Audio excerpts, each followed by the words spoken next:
Oke, kita langsung masuk aja ke tabelnya. Di sini ada saham, ya, ada fixed income, ada real estate, ada gold, ada crypto. Fixed income itu obligasi ya, surat hutang. Jadi real estate itu adalah properti, gold itu emas, dan crypto. Ya. Kita cek dari matriks yang pertama, liquidity. Saham liquid atau enggak? Oh, saham itu liquid ya, dia checklist tuh.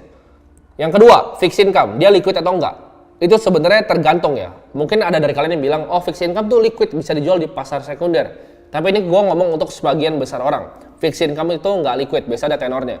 Yang ketiga, real estate, liquid atau enggak? Properti udah pasti nggak liquid ya, karena jualnya butuh waktu, kita perlu ke agen dan segala macam. Emas, liquid atau enggak? Liquid, kita bisa jual di toko, besok langsung laku. Crypto, liquid atau enggak? Kita jual langsung laku, detik ini juga masuk ke wallet kita. Kita lihat dari upside, saham, naiknya bisa tinggi nggak? Bisa, saham bisa tinggi. Fixed income, upside-nya bisa tinggi nggak? Enggak. Ya, moderate aja. Dia bahkan 7%, 8% tapi fix. Real estate, upside-nya tinggi atau enggak? Tergantung di mana. Gold, upside-nya tinggi atau enggak? Selama 10 tahun terakhir nggak kemana-mana, jadi nggak ada. Crypto, upside-nya tinggi atau enggak? Kita tahu ini adalah aset terbaik selama 1 dekade terakhir. Ya, aset pertama yang mencapai 1 triliun US dollar dari market value. Kita lihat matriks yang ketiga, ya, inflation protection. Apakah ini bisa memproteksi kalian dari inflasi atau enggak? Saham, apakah bisa? Jawabannya enggak. Fixed income, apakah bisa? Jawabannya enggak. Real estate bisa untuk proteksi kita lawan inflasi. Emas bisa untuk proteksi kita melawan inflasi. Kripto bisa juga untuk proteksi kita lawan inflasi. Kalian mungkin ada yang komen, kok saham nggak bisa? Kalian lihat lah, growth S&P 500 lawan M2 money supply. Ya, basically itu sama growth-nya. Uang yang di print sama saham itu terbangnya sama. Jadi real cost of capital dari saham itu sama kayak uang yang di print. Di sini kita lihat yang keempat, yaitu scarcity. Langka atau enggak asetnya? Saham, langka atau enggak? Itu gue bisa cetak kapanpun. Gue kalau punya perusahaan, TBK gue bisa terbitin saham, gue bisa right issue. Jadi itu sama sekali nggak langka. Dua, fixed income. Perusahaan manapun ya, mau perusahaan BUMN, perusahaan swasta itu bisa terbitin surat hutang baru, jadi nggak scarcity. Real estate, ya itu bisa didebatin langka atau enggak, tapi buat di sini gue akan bilang langka ya. Kenapa? Karena tanah terbatas ya, cuma diciptakan sama yang maha kuasa, cuma terbatas, jadi orang rebutan untuk beli tanah, jadi anggaplah terbatas. Emas, kita tahu emas itu punya limited supply, walaupun ada biaya eksplorasi, dia bisa eksplorasi untuk grow supply 2% setiap tahun, tetap gua hitung sebagai langka. Dan kripto, apakah langka? Yes, ya, karena Bitcoin itu cuma ada 21 juta koin yang pernah akan diciptakan. Di sini kita lihat lagi, dari barrier to entry. Saham, gampang nggak untuk beli saham? Gampang. Banyak sekuritas bahkan di bawah 100.000, jadi gampang masuknya. Fixed income. Nah ini bisa didebatin lagi nih, antara kalian mau masuk pakai reksadana atau kalian masuk langsung straight ke fixed income-nya. Kalau langsung itu biasanya ada minimumnya, ada lumayan gede. Kalian nggak bisa main beli bonds misalnya AAA yang bagus tapi uangnya sedikit, pasti miliar-miliaran. Jadi gua akan bilang itu lumayan lah. Real estate barrier to entry-nya tinggi. Kenapa? Karena modal awalnya besar. Nggak semua orang bisa langsung beli properti ya. Kecuali kalian mau ikut equity crowdfunding terserah, tapi itu biasa kalian ya dikerjain lah sama yang punya ECF-nya. Gold ya, kita lihat gold. Barrier to entry-nya gampang nggak belinya? Gampang, bisa beli kepingan kecil-kecil atau bahkan digital. Crypto gampang nggak belinya? Gampang, tinggal buka exchange ya. Jadi kita evaluasi asetnya benar-benar objektif. Nah, kita lihat lagi dari sisi diversifikasi. Saham bisa diversifikasi? Bisa. Kita bisa cross sektor ya, kita bisa beli di perbankan, kita bisa beli di poultry, kita bisa nyebrang ke teknologi. Bahkan bisa cross negara, bisa di Indonesia, bisa di Jepang, bisa di Amerika.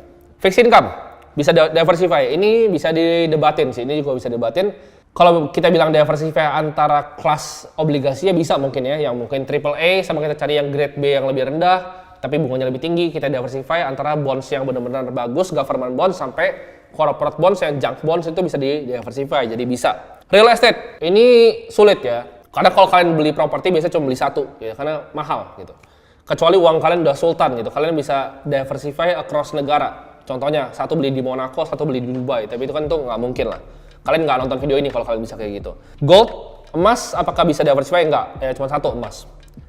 Crypto, bisa diversify? Bisa. Kita bisa mau yang metaverse, mau yang DeFi, mau yang store of value, mau yang macam-macam itu bisa di-diversify mirip dengan saham per sektornya. Nah, regular income, dapat uang bulanan nggak? Saham, bisa. Cari saham yang ada dividennya, kayak batu bara itu bisa dapat dividen. Fixed income pasti dapat karena ya itu tujuannya untuk dapat bunga. 3, real estate ya. Dapat nggak income bulanan? Dapat. Kita bisa punya apartemen kita sewain. Gold ya. Bisa nggak dapat regular income? Nggak bisa. Ya gold beli emasnya doang. Crypto dapat income bulanan bisa nggak? Bisa dari staking. Nah, yang seru nih transparansi. Saham apakah transparan atau enggak? Kayak kalian mungkin tahu jawabannya ya, kalian aja nggak bisa lihat kode broker, tapi bandar bisa lihat kalian punya. Ya. Ada yang tahu nggak kalian? Kalau trading kalian itu bisa di front run sama sekuritas kalian sendiri. Jadi ini bukan rahasia publik, tapi trade kalian, sekuritas bisa lihat, dan mereka bisa front run duluan semua trade kalian. Jadi apakah transparan? Gue nggak yakin. Karena kalian aja nggak bisa ngeliat DPS orang kok, tapi mereka bisa lihat kalian punya barang. Kedua, fixed income, apakah transparan? Ini gue nggak usah contohin pakai Indo ya, karena di Indo ntar bahaya gue. Jadi gue contohin pakai di luar yang udah kejadian. Kita lihat Goldman Sachs terbitin bonds ya, 1MDB fundnya dari Malaysia. Itu apa yang terjadi? Ditipu kan? Jadi apakah bonds transparan? Nggak juga. Dia bisa bohong bikin untuk ini, tapi untuk cuman raise capital doang. Itu bonds. 3, real estate, apakah transparan?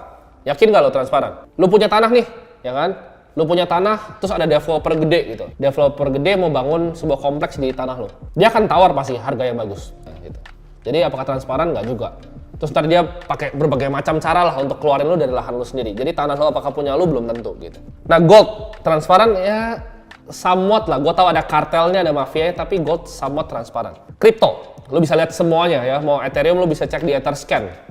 Lu mau lihat Bitcoin, lu bisa lihat di Block Explorer-nya. Semua on-chain dan transparan, lu bisa lihat semua transaksinya. Justru orang yang bilang kripto tuh dipakai untuk trafficking orang, dipakai untuk kejahatan ilegal, itu orang paling bodoh. Kenapa? Karena kripto tuh justru paling gampang untuk kalian track, ya. Gampang banget untuk kalian track.